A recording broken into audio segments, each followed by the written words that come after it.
Okay, so we're looking at a device which is an early prototype of the device that you are going to be using during the course. And it's basically a small computer down here on the bottom level and a second board at the top level with a lot of electronics that are connected to the little computer. For now, in this video, I want to focus on the little computer at the bottom level. It's called an Arduino. And this is the actual Arduino. This is the genuine Arduino. The one you have is a Chinese clone, but it's a fine clone and it's going to work excellently during the course. For the video, we chose the original Arduino because the most interesting part of the Arduino is this big chip here. And I'm going to show you the chip, and this is the microprocessor chip that also contains all the working memory for the Arduino, and it's basically the entire computer. All the other electronics on this little board are support electronics. We're going to have a little tour across this board. For now, we have attached a single little light bulb, an LED, to one of these black holes.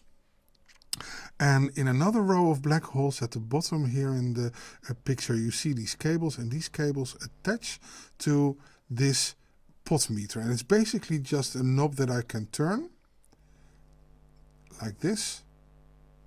And if I turn it, you should be seeing apologies for the cramped video, but please keep watching the LED, and while I turn, you see that the LED is for now most of the time off and sometimes on, and if I turn, I can have it be on for most of the time and off for short periods of time.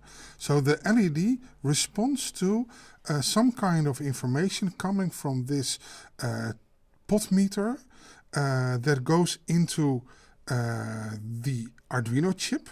And the Arduino chip is running a little program that decides how to respond to the changing values from the pot meter, and in this case it responds by changing the blinking pattern for the LED.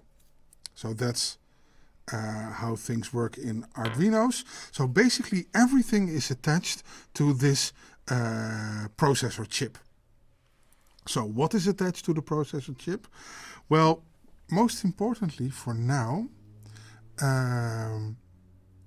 is this aluminum box which contains the connector to a USB cable. At the moment, this Arduino is connected to a laptop, which is not doing much to the Arduino except giving it power. So it's some electrical power is coming through the USB port, which is the power that makes the LED blink and the computer run. Next is this little black round thing, and just have a look, it is also a power connector, so which you can use if you want, for example, to have the Arduino be powered by batteries instead of by a laptop or a phone charger or whatever. Another interesting thing is here's a little button which in your case is mounted at another position in the on the little board. It's probably in a corner like this, so you can look for it. And this is the button that you can use to reset the Arduino. So whenever the Arduino program needs to start all over again, simply press the button and it simply starts running all over again. It's the reset button. Many of these other little components are electronics that I don't really know what they are for, but they are needed. The most important thing you have to be aware of are these strips of holes, and they are basically simply holes that you can put wires in. They attach quite firmly. And these are the connectors that connect the Arduino to the outside world, except for, of course, the USB connector. The Arduino does not have, for example, a port to attach to a monitor. You can't attach some kind of screen to the Arduino. It communicates with users through these pins, and these pins can be connected to LEDs, to pot meters like this, to other kinds of sensors like temperature sensors or proximity sensors or whatever.